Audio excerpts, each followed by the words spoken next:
এ হাসিনা ভারতে আশ্রয় নেওয়ার পরে ভারতের কিছু উগ্রপন্থী নেতা ঘোষণা করল যে ভারত থেকে কোনো চিনি বাংলাদেশে পাঠানো হবে না, ভারত থেকে পেঁয়াজ যাবে না, ভারত থেকে আলু যাবে না, দেখি বাংলাদেশের লোকেরা কেমনে খায়।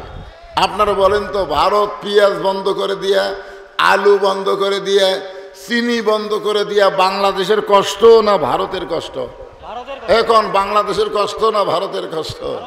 হ্যাঁ, কারণ ওরা বন্ধ করে দেওয়াতেই আমাদের বাংলাদেশের সব কিছুর দাম কমে গেছে। কারণ মুসলমান ভারতের দিকে তাকায় থাকে না, মুসলমান আমেরিকার দিকে তাকায় থাকে না, মুসলমান তাকায় থাকে আমার আল্লাহর দিকে। জোরে কোন কথা ঠিক কি না? দেওয়ার মালিক কে? আরো জোরে বলেন। আমরা অনেক সময় বলি না যে 16 বছর হাসিনা রাজত্ব করলো। 16 বছর হাসিনা কি করলো? রাজত্ব করলো। রাজত্ব কোনো মানুষ করতে পারে না, রাজত্বের মালিককে। আর মানুষ হচ্ছে খেলাফত। যেরকম আমরা বলি হযরত ওমরের খেলাফত কাল, আবু বকরের খেলাফত কাল, ওসমানের খেলাফত কাল, আলীর খেলাফত কাল। কিন্তু আমরা কখনো বলতে পারি যে খালেদা জিয়ার খেলাফত কাল, হাসিনার খেলাফত কাল? আমরা বলতে পারি কারণ আমরা এই জন্যই বলতে পারি না, তারা মানুষের আইন দিয়ে রাষ্ট্র চালায়া নিজেরাই ক্ষমতার মালিকানা দাবি করেছে। যেরকম হাসিনার বোন, একদিন হাসিনা বলতেছে, আমার বোন রেহান আমাকে বলল যে আপনি যদি 18 কোটি মানুষকে খাওয়াতে পারেন আর এই 10 লক্ষ রোহিঙ্গা মুসলমানকে খাওয়াতে পারবেন না? দেখবেন ভিডিওতে আছে। হাসিনা বলতেছে, আমার বোন রেহান আমাকে বলল যে আপনি 18 কোটি মানুষকে যদি খাওয়াবার পারেন তাহলে 10 লক্ষ রোহিঙ্গা মুসলমানকে খাওয়াতে পারবেন না। আপনারা বলেন তো, হাসিনা আমাকে খাওয়াছে? তাহলে হাসিনা বলতেছে 18 কোটি মানুষকে যদি খাওয়াতে পারি, তো খাওয়ানোর মালিককে? এই কথা বলাতে হাসিনা বুঝাইছে যে ক্ষমতার মালিক আল্লাহ না, ক্ষমতার মালিক হলো হাসিনা। জোরে কোন কথা ঠিক কি না? অথচ আল্লাহর কোরআন বলতেছে, অমা মিন দাব্বাতিন ফিল আরদি ইল্লা আলাল্লাহি রিজকুহা, পৃথিবীতে এমন কোন বিচরণশীল প্রাণী নাই যার রিজকের ব্যবস্থা আল্লাহ করেনি। জোরে কোন কথা ঠিক কি না? এখন খেলাফত কাল তখনই শুরু হবে যখন মানুষ আল্লাহর কোরআন অনুযায়ী চলবে। আল্লাহর কোরআন অনুযায়ী যখন মানুষ চলবে তখন নেতা কেমন হবে, নেতা কেমন হবে, কর্মী কেমন হবে, বাংলার মুসলমান এটা জানার দরকার আছে না নাই? নেতা কেমন হবে? এই যে নূর মোহাম্মদ ভাই, উনি আগামী ইলেকশনে আপনাদের এলাকায় এমপি পদ ইলেকশন করবেন, ঠিক না? হ্যাঁ, ইলেকশন করবে না? তো আপনারা তো আরও দাঁড়াবে। তারপরে দেখবেন যে নেতাটা কেমন। আল্লাহর কোরআনটা এখনো বাংলাদেশে চালু হয়নি রে। চালু হবে যখন, তখন আর রাজত্বকাল থাকবে না, তখন হবে খেলাফত কাল। জোরে কোন কথা ঠিক কি না? যখন আল্লাহর কোরআন অনুযায়ী খেলাফত কাল চলতেছে, বাংলাদেশের মতন 96টা দেশের খলিফা হলেন হযরত ওমর। আমরা যে বাংলাদেশে বসবাস করি, এই বাংলাদেশের চাইতে 96টা দেশ একত্র করলে যতটুকু হবে ততটুকুর খলিফা হলেন হযরত ওমর। আপনারা বলেন তো, আইন চলতেছে কার? ওমরের না আল্লাহর? আল্লাহর আইন যখন চলবে তখন সব মানুষকে আল্লাহ তাআলা সমান অধিকার দিবে।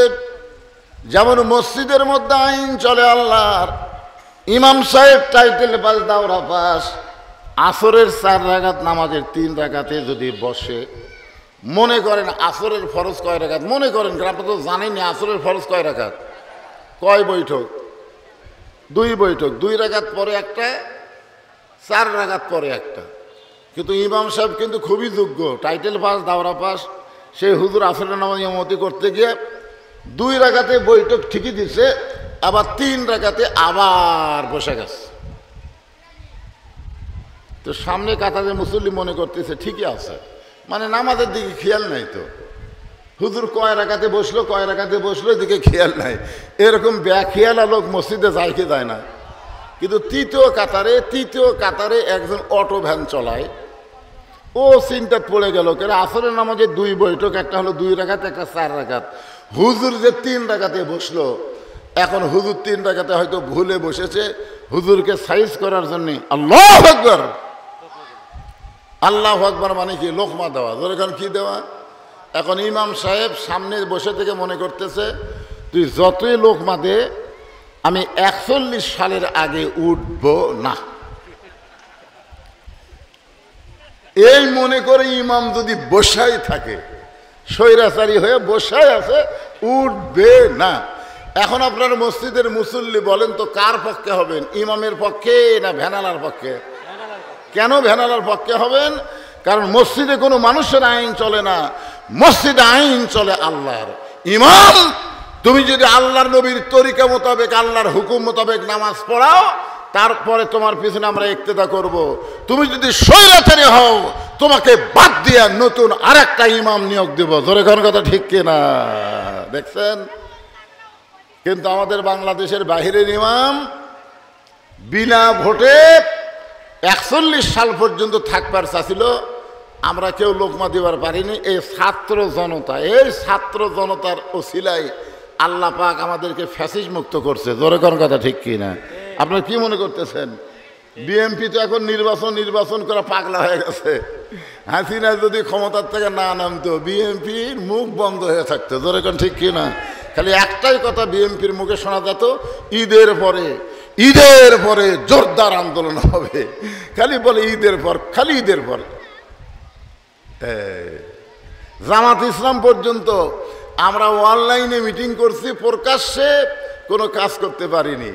চিন্তা করে দেখেন, আমাদের মতন বড় বড় দলের লোকেরা হাসিনার অত্যাচারের কাছে যখন মুখ বন্ধ করে পালায়া থাকছে, এই সময় ছাত্র জনতা নিজের জীবন দিয়ে বাতিলের বিরুদ্ধে মোকাবেলা করে বাংলাদেশকে ফ্যাসিস্ট মুক্ত করে দিয়েছে। যখন কথা ঠিক কিনা? এখান থেকে প্রমাণ হয়ে গেল যে এই যুবকদেরই দরকার বাজান। এই যুবক ছাড়া কাম হবি না, বুড়া করে দিন শেষ। এখন যুবকদের বাংলাদেশ। জোরে কর কথা ঠিক, কথা বলেন না কেন ভাইজান? একটু মনোযোগ দিয়ে শুনবেন। মসজিদের ইমাম ভুল করলে, লোকমা দিলে যদি লোকমা গ্রহণ করে, তাহলে তার পাশে আমরা নামাজ পড়ব। কিন্তু লোকমা যদি গ্রহণ না করে, স্বৈরাচারী হয়েই থাকে, তাহলে তাকে বাদ দিয়ে নতুন একটা ইমাম নিয়োগ দেব।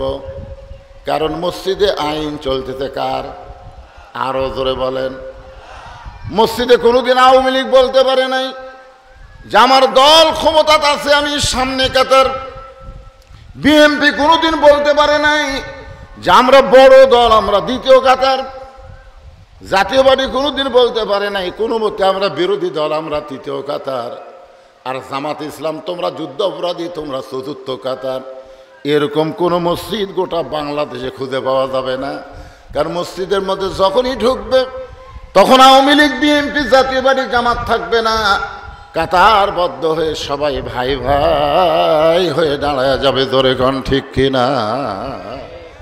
যদি জামাত ইসলামের কাছে একজন আওয়ামী লীগ দাঁড়াতে গিয়া কাতারের যে দাগ আছে, এই দাগর থেকে যদি 4 আঙ্গুল সামনে যায়, জামাত ইসলাম হাত ধরে টেনে বলছে, কে রে তোর খেয়াল নেই, এই তুই কাতার বুঝিস না।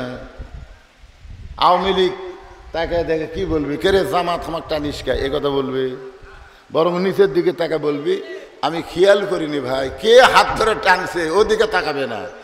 টানার সাথে সাথে নিচের দিকে তাকাই বলবে, ভাই রে আসলে আমি খেয়াল করিনি ভাই। দেখছেন, আওয়ামী লীগের কাছে জামাত ইসলাম দাঁড়াচ্ছে, আবার জামাতের পাশে বিএনপি দাঁড়াচ্ছে, আবার জাতীয় পার্টি। কোনো ভেদাভেদ নাই, কারণ সবাই বিশ্বাস করে মসজিদ কার? আরো জোরে, মসজিদ কার?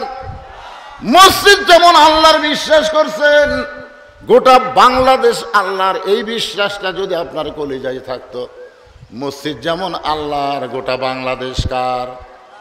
মসজিদে আইন চলে কার? তাহলে বাংলাদেশে আইন চলবে কার?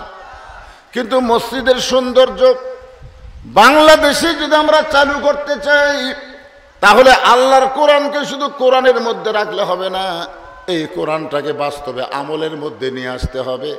এটা বোঝানোর জন্য বলতেছে, একটু মনোযোগ দিয়ে শুনবেন।